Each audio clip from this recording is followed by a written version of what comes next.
اعوذ باللہ من الشیطان الرجیم بسم اللہ الرحمن الرحیم رب اشرح لی صدری ویسر لی امری واحلل عقدۃ من لسانی یفقہوا قولی رب زدنی علما۔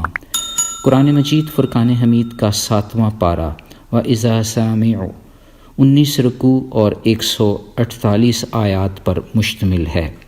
اس میں سورہ المائدہ کے 6 رکوع اور 38 آیات جبکہ باقی ماندہ 13 رکوع سورہ الانعام کی وضاحت کر رہے ہیں، جس میں 110 قرآنی آیات موجود ہیں۔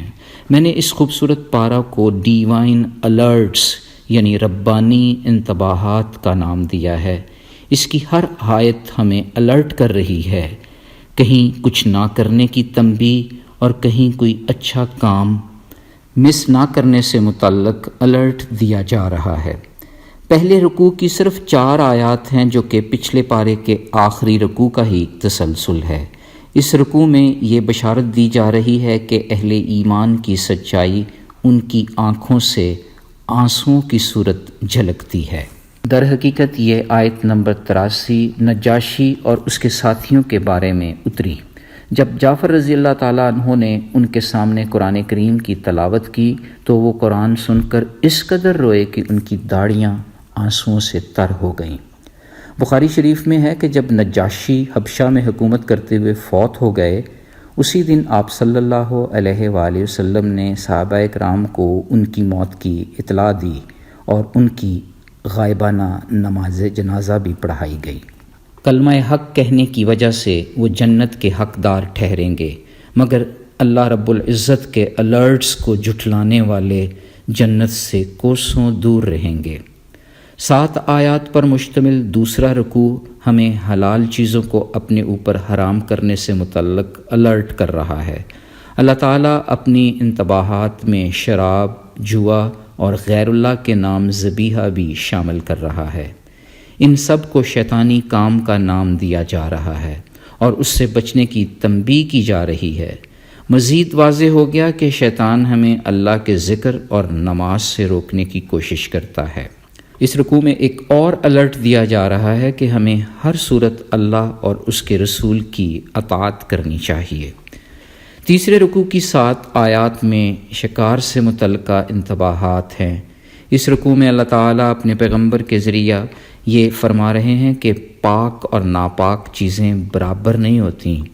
عقل والوں کو اللہ کے عذاب سے ڈرایا جا رہا ہے تاکہ وہ فلاح پا جائیں۔ چوتھے رکوع میں غیر ضروری اور فضول سوالات سے ممانعت فرمائی جا رہی ہے۔ تقلید کی مذمت کی جا رہی ہے۔ انسان کو اپنی فکر کرنے سے متعلق الرٹ کیا جا رہا ہے۔ جھوٹی گواہی، جھوٹی قسمیں کھانے سے روکا جا رہا ہے۔ اسی طرح پھر 5ویں رکوع میں اللہ رب العزت حضرت عیسیٰ علیہ السلام کو انعامات اور معجزات کی یاد دہانی کرا رہے ہیں۔ آپ پر حواریوں کی صورت انعامات کی بارش تھی۔ حضرت عیسیٰ علیہ السلام کی دعا کی قبولیت کا بھی ذکر اسی رکوع میں ہے۔ اس پارے کا 6واں رکوع اور سورہ المائدہ کے آخری رکوع کی آیت نمبر 118 نبی کریم صلی اللہ علیہ وآلہ وسلم کی امت کے لیے شفاعت کی دعا پیش کر رہی ہے۔ احمد اور نسائی کی ایک مشترکہ حدیث ہے کہ ابو ذر رضی اللہ تعالیٰ عنہ نے فرمایا کہ ایک مرتبہ آپ صلی اللہ علیہ وآلہ وسلم نماز کے لیے کھڑے ہوئے۔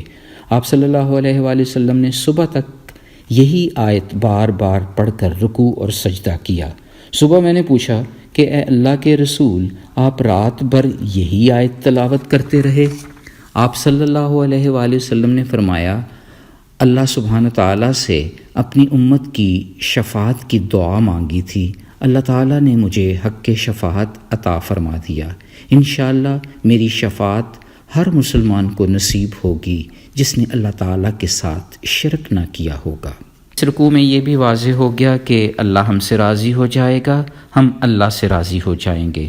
ہر چیز کا خالق اور مالک صرف اللہ ہی ہے۔ سورہ الانعام کا پہلا جبکہ اس پارے کا 7واں رکوع اللہ رب العزت کی بڑائی بیان کر رہا ہے۔ وہ ہماری چھپی اور کھلی ہر بات جانتا ہے۔ اسی نے ہماری مٹی سے تخلیق کی، اسی کی طرف لوٹ کر جانا ہے۔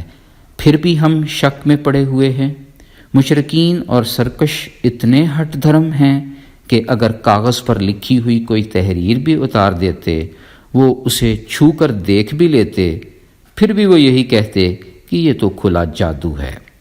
رسول پاک صلی اللہ علیہ وآلہ وسلم کو تسلی دی جا رہی ہے کہ آپ پریشان نہ ہوں۔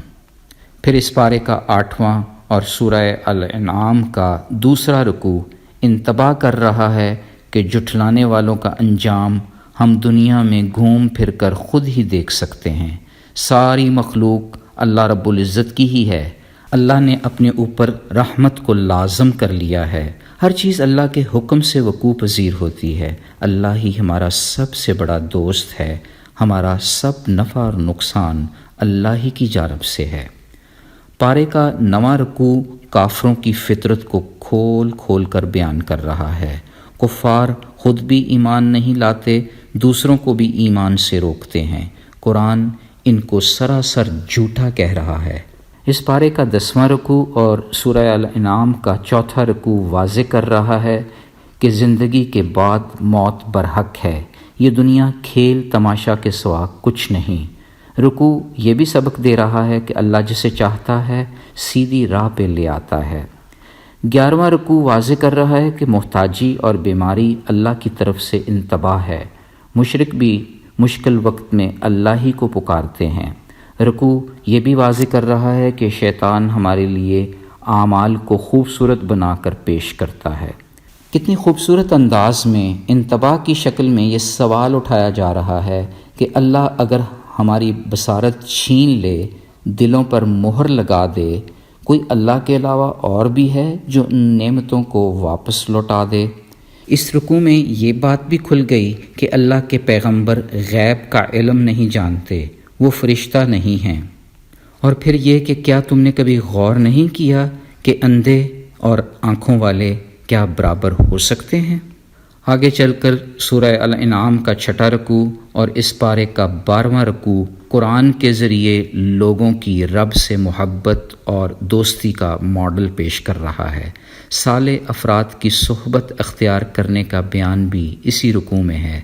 مزید یہ کہ رب نے رحمت کو اپنے اوپر لازم کر لیا ہے۔ غلطی پر اگر انسان توبہ کرے تو اللہ معاف فرما دیتا ہے۔ اللہ تعالیٰ کا علم ہر چیز کا احاطہ کیے ہوئے ہے۔ 13ویں رکوع میں شرک کی ممانعت فرمائی گئی ہے۔ اللہ کے علاوہ کسی کا حکم نہیں چلتا۔ اللہ حق بیان کرنے والا اور بہترین فیصلہ کرنے والا ہے۔ رب تعالیٰ کا علم ہر چیز کا احاطہ کیے ہوئے ہے۔ کسی درخت کا پتا بھی گرتا ہے، وہ اس ذات باری تعالیٰ کے علم میں ہے۔ سورہ الانعام کا 8واں رکوع اور اس پارہ مبارک کا 14واں رکوع 10 آیات پر مشتمل ہے۔ یہاں واضح ہو گیا کہ اللہ تبارک و تعالیٰ ہی تمام آفات سے بچاتا ہے۔ ہر فیصلہ کے ظہور کا ایک وقت مقرر ہے۔ یہ رکوع ایک اور ربانی انتباہ بھی پیش کر رہا ہے کہ جب لوگوں میں قرآن سے متعلق غیر ضروری بحث چل رہی ہو تو کنارہ کشی اختیار کر لی جائے، دین کو کھیل تماشا بنانے والوں سے بھی دور رہا جائے۔ مزید کہا جا رہا ہے کہ قرآن کے ذریعے نصیحت کا عمل جاری رکھا جائے۔ 15ویں رکوع میں نماز کی پابندی اور تقوی کا حکم ہے۔ خاندان ابراہیم اور ان سے متعلقہ مضامین کا مفصل احاطہ کیا گیا ہے۔ مختصراً یہ کہ توحید ہی باعث نجات ہے۔ 16واں رکوع 8 آیات پر مشتمل ہے۔ واضح ہو رہا ہے کہ اللہ جس کے چاہے درجات بلند کرتا ہے۔ اس ربانی سچائی پر یقین کر لینا ہی درجات کی بلندی ہے۔ اللہ جسے چاہتا ہے ہدایت دیتا ہے۔ 17ویں رکوع میں کلام پاک کی برکت کا تذکرہ ہے جو پہلی کتابوں کی تصدیق بھی کرتی ہے۔ اسی طرح اللہ پر تہمت کی سخت وعید بیان کی گئی ہے۔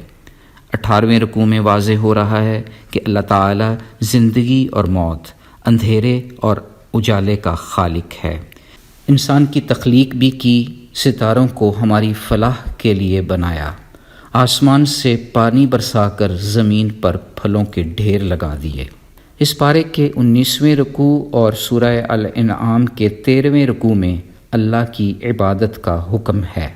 ربوبی بصیرت سے کام لینے والوں کا اپنا ہی فائدہ ہے۔ ایک خوبصورت عقدہ بھی کھل گیا کہ وحی کا انکار خالص علم و حکمت کے سارے دروازے بند کر دیتا ہے۔ ڈیوائن الرٹس یعنی ربانی انتباہات کا خلاصہ یہ ہے کہ شیطان کے حملوں سے بچ کر کلمہ حق جاری رکھا جائے، ہر صورت اللہ اور اس کے رسول کی پیروی کی جائے، دوستی کا رشتہ استوار رکھا جائے، عقل و دانش سے کام لیتے ہوئے اپنی اصلاح کرتے رہنا چاہیے تاکہ خاتم النبیین محمد مصطفیٰ صلی اللہ علیہ وآلہ وسلم فخر سے ہماری شفاعت کر سکیں۔ آئیں اللہ کے حضور دعا گو ہوں کہ اللہ رب العزت ہمیں ہر قسم کی آفات سے محفوظ رکھے، دین سے متعلقہ غیر ضروری بحث سے بچا کر رکھے، ہمارے درجات بلند کرے، ہدایت کے سارے دروازے کھلے رکھے، ہماری کوتاہیوں ہماری غلطیوں سے درگزر فرما کر معاف کر دے، آمین یا رب العالمین۔ سبحان ربک رب العزت عما یصفون وسلام علی المرسلین والحمد للہ رب العالمین۔ فی امان اللہ، اللہ حافظ۔